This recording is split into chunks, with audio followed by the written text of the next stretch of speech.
ओम नमः ओम नमः। आज ऐसी सुंदर जो बात है पुराणों की, पद्म पुराण का आधार लेकर के यहाँ आज से करीब 1996 में सन है नहीं, परम पूज्य 108 समाज सागर जी महाराज का वर्षा योग हुआ था। उस समय उनके सामने कुछ चर्चा होती थी और सतना वाले नीरज जी भी यहाँ विराजमान थे, वो भी दर्शनों के लिए आए थे। हमने कुछ पद्म पुराण की चर्चा करी और पद्म पुराण के अंदर जो आचार्य भगवंतों ने जो अध्यात्म को, जो तत्व ज्ञान को दिया है, वो किस ढंग से दिया है, बड़ा सुंदर लगता है। मैंने कुछ उनके सामने चर्चा करी। उस समय उनकी इतनी प्रशस्त भावना हुई नीरज जी, ये सब आप जितने वाक्य है कोटेशन ये छांट करके हमको दे दो। खैर मैं थोड़ा सा आपको सुनाता हूँ, यानी सभी भव्यात्मक थोड़ा सा उसका संदर्भ देना पड़ेगा, इसके बाद उसको कहते हैं। संध्या समय सूर्य अस्त होने को सन्मुख हुआ। राग का स्वरूप भी लाल और दिशाएं भी लाल हो रही थी। मनोज्ञ ताराओं के समूह से आकाश शोभायमान हुआ। चंद्रमा की किरणों से अंधकार विलय गया। जैसे चंद्रमा की किरणों से अंधकार विलय जाता है, उसी प्रकार जिनेंद्र के उपदेश से एकांतवादियों का संशय विलय जाता है। एकांतवादियों का संशय विलय जाता है। भगवान आदिनाथ की दिव्य ध्वनि में आया कि सुख के लिए सब चेष्टा करते हैं और सुख धर्म के बिना धर्म के निमित्त से होता है। सुख धर्म के निमित्त से होता है, ऐसा जान करके धर्म का यत्न करना। जैसे मेघ बिना वर्षा नहीं, बीज बिना धान्य नहीं, वैसे जीव को धर्म बिना सुख नहीं। वैसे जीव को धर्म बिना सुख नहीं।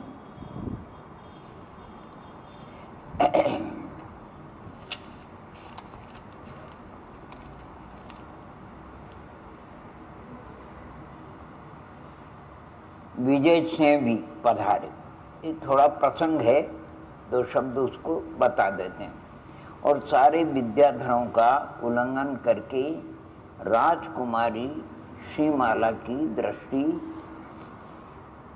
की कंध पर गई। एक स्वयंवर का प्रसंग है, उसको थोड़ा लेकर के लिखा इसमें। और उनके गले में उसने वरमाला डाल दी। विजय सिंह को क्रोध आ गया। उनका आपस में जरा उस समय की कंद कन्या को ले गया और छोटे भाई अंद्रक ने खड़क से विजय सिंह को माने परलोक पहुंचाए। एक विजय सिंह के बिना उसकी सर्व सेना बिखर गई। सेनापति के बिना सर्व सेना जैसे बिखर जाती है, वैसे एक आत्मा के बिना सर्व इंद्रियों के समूह बिखर जाते हैं, निष्क्रिय हो जाते हैं, कुछ कार्यकारी नहीं होते हैं। रावण अपनी माता से कहता है, हे माता, गर्व के वचन कहने योग्य नहीं है, परंतु तेरे संदेह को निवारने को सत्य कहता हूँ कि सब विद्याधर भी मेरे से युद्ध करे तो भी मैं सबको एक भुजा से जीतूं। हमारे विद्याधर कुल में विद्या का साधन उचित है, सो करते लाज नहीं। जैसे मुनिराज तप का आराधन करें, मुनिराज किसका आराधन करें, तब ऐसे विद्याधर विद्याओं का आराधन करे। विद्याधर विद्याओं का आराधन करे, ऐसे जैसे मुनिराज तप का आराधन करे हैं। राजा गौतम स्वामी राजा सैनिक से कहते हैं, हे भू भव्य जीव, ये राजा शस्त्र रश्मि की कथा भावधर सुने सो मुनि व्रत रूप संपदा को प्राप्त होकर के परम निर्मल होए। वाह! गौतम स्वामी राजा सैनिक से कहते हैं, जो भव्य जीव यह राजा शस्त्रश्मि राजा अनरण्य की कथा भाव धर सुने, मनन चिंतन करे, वह मुनिव्रत रूप संपदा को प्राप्त होकर के परम निर्मल हो। जैसे सूर्य के प्रकाश से तिमिर जाए, वैसे जिनवानी के प्रकाश से मोह तिमिर जाए, वैसे जिनवानी के प्रकाश से मोह तिमिर जाए।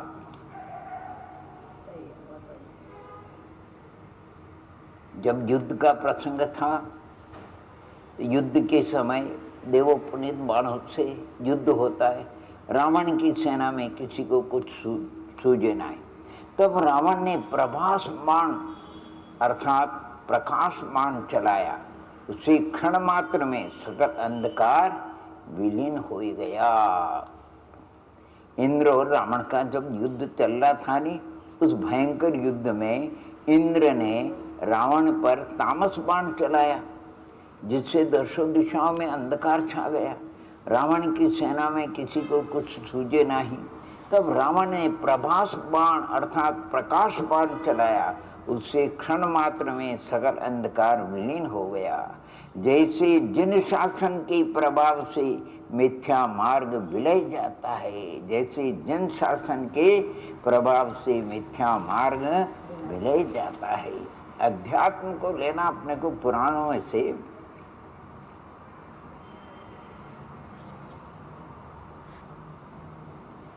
गरुड़ के पंखों के यानी पवन के कारण रावण की सेना भी हिलने लगी, मानो झूले में झूल रही है। गरुड़ मान के प्रभाव से नाग ऐसे विलय गए, ऐसे गायब हो गए, जैसे शुक्ल ध्यान के प्रभाव से कर्म के बंधन विलय जाए। शुक्ल ध्यान के प्रभाव से कर्म के बंधन विलय जाए। अनंत वीर स्वामी की गंधकुटी में कुंभकर्ण के प्रश्न धर्म के स्वरूप का वर्णन में केवली ने कुगुरु कुदेव कुधर्म का वर्णन करते हुए कहा कि जो कुतीर्थों मिथ्या दृष्टि मिथ्या मार्गी है, अज्ञान तापस से वे स्वयं भी संसार सागर में डूबते हैं, तो उनके भक्तों की क्या बात। अरे जैसे शीला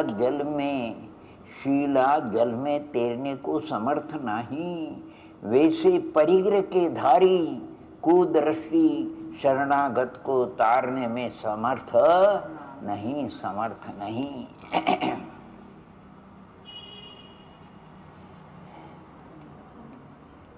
क्या बढ़िया बात बताते इसमें। अंजना का आता है,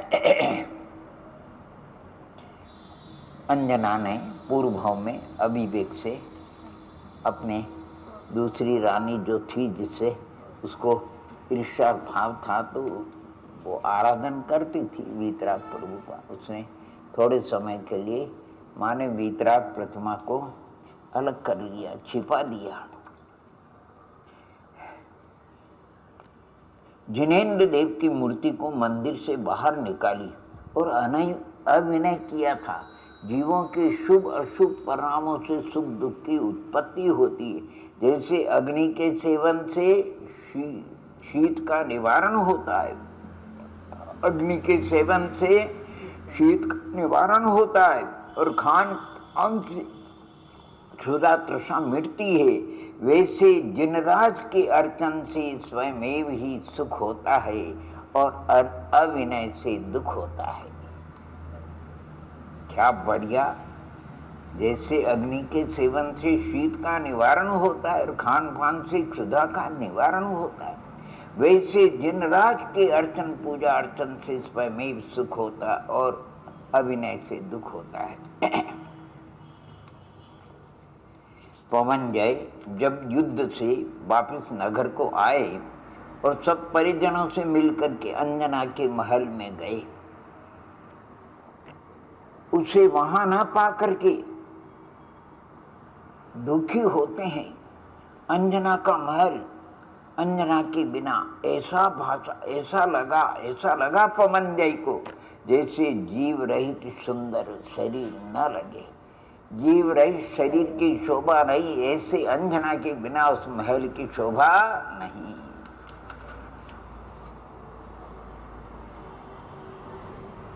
आखिरकार पवनजय अंजना के प्रति राग से, जब तक अंजना की प्राप्ति नहीं होगी तब तक मुझे भी, तो एक वन में जाकर के हाथी को भी कह दिया तुम स्वच्छंद विचरण करो और मौन लेकर के समाधि का मतलब मौन लेकर के बैठ गए। पवनजय ने जब अंजना को उसके महल में नहीं पाया तो वे उसे ढूंढते ढूंढते राजा महेंद्र के नगर आए। वहां पर भी जब अंजना को न पाया तो दुखी होकर के वन वन में भटक ढूंढने निकले पड़े। घूमते घूमते भूतरू नामक वन में ढूंढते हैं, कुछ भी ध्यान नहीं किया, कुछ भी ध्यान नहीं किया अंजना के अतिरिक्त। जैसे ही पवनजय उस समय राग के वशीभूत होकर के एकमात्र अंजना का ध्यान करते थे, जैसे ही मुनिराज आत्मा का ध्यान करते हैं वैसे पवनजय उस समय अंजना का ध्यान करते हैं।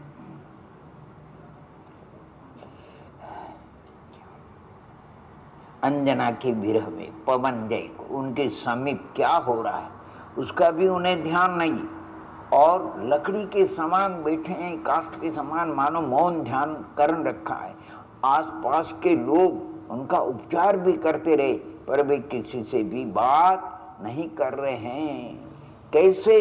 जैसे ध्यानारूढ़ मुनि किसी से भी नहीं बोलते, वैसे पवनजय उस समय किसी से वार्तालाप नहीं कर रहे।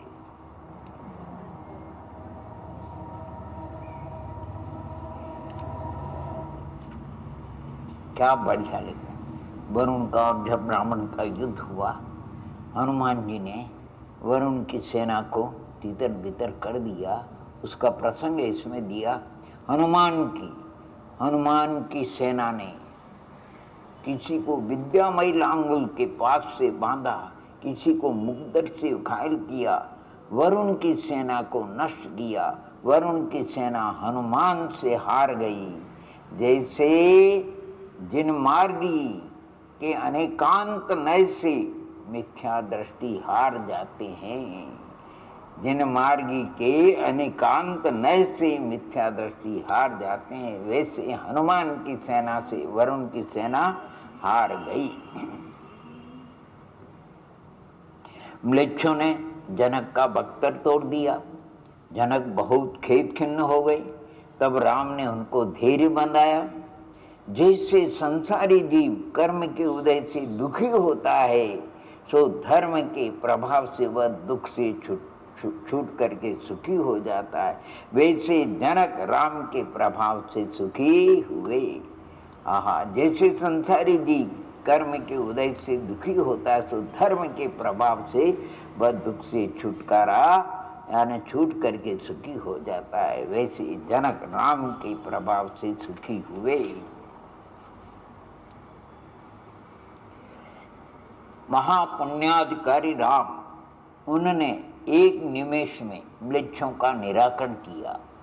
म्लेच्छों का जैसे महामुनि क्षण मात्र में सर्व कषायों का निराकरण करे, जैसे महामुनि क्षण मात्र में कषायों का निराकरण कर देते, वैसे राम लक्ष्मण ने म्लेच्छों की सेना को दबाया और पुण्याधिकारी राम लक्ष्मण ने उनको एक निमेष में अर्थात उनका निराकरण किया। जैसे महामुनि क्षण मात्र में अर्थात सर्व कषायों का निराकरण कर देते हैं।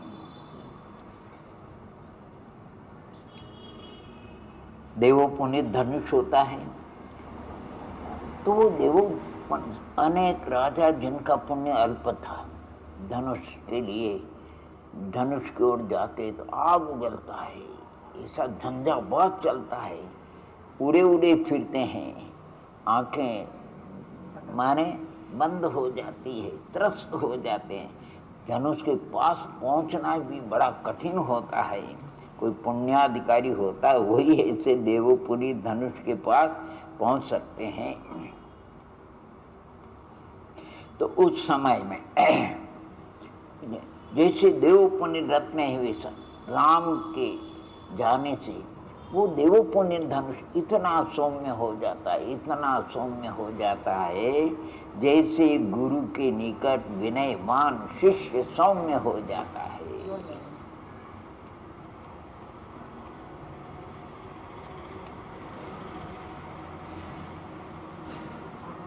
सीता रोमांचकर संयुक्त हो, मन की वृत्ति रूप माला जो प्रथम दृष्टि में उनकी ओर प्रेरित थी, परंतु लोकाचार के कारण हाथ में रत्नमाला लेकर के श्री राम के गले में पहनाई डाली। लज्जा से नम्रीभूत है मुख जिसका, कैसे जैसे जिन धर्म के निकट जीव दया तृष्णे हैं, जिन धर्म के निकट दया तृष्णे तैसे राम के निकट सीता आए तिष्ठी। जिन धर्मी होगा नियम से दयालु होगा ही होगा, और उसमें दया का अभाव नहीं होता है। क्या बढ़िया चीज है। ऐसे पुराण को इस ढंग से पढ़ो, चरित्र को इस ढंग से पढ़ो, आनंद आ जाता है। दूसरा धनुष था, वो लक्ष्मण ने चढ़ाया, तो लक्ष्मण धनुष की प्रत्यंच अवतार महाविनय संयुक्त राम के निकट आया। कैसे? जैसे ज्ञान के निकट वैराग्य आता है, जैसे ज्ञान के निकट वैराग्य आता है, वैसे राम के निकट लक्ष्मण आया धनुष को उतार। क्या गजब का है। ज्ञान का और वैराग्य का संबंध है। ज्ञान होगा, वैराग्य होना चाहिए, बिना वैराग्य के ज्ञान की शोभा नहीं।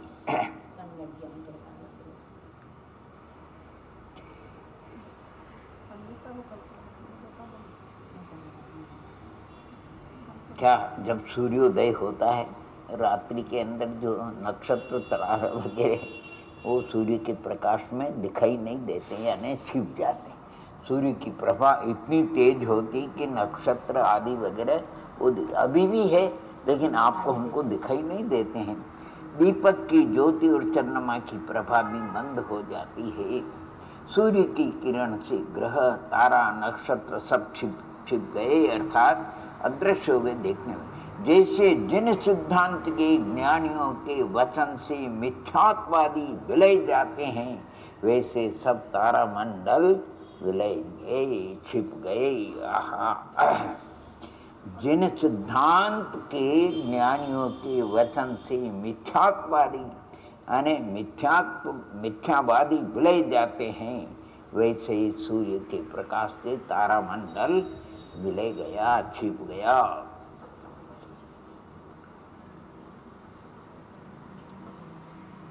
दशरथ जी को वैराग्य होता है, दीक्षा के लिए तत्पर होते हो ना, सब अपने भगवान फिर को सुन लिया।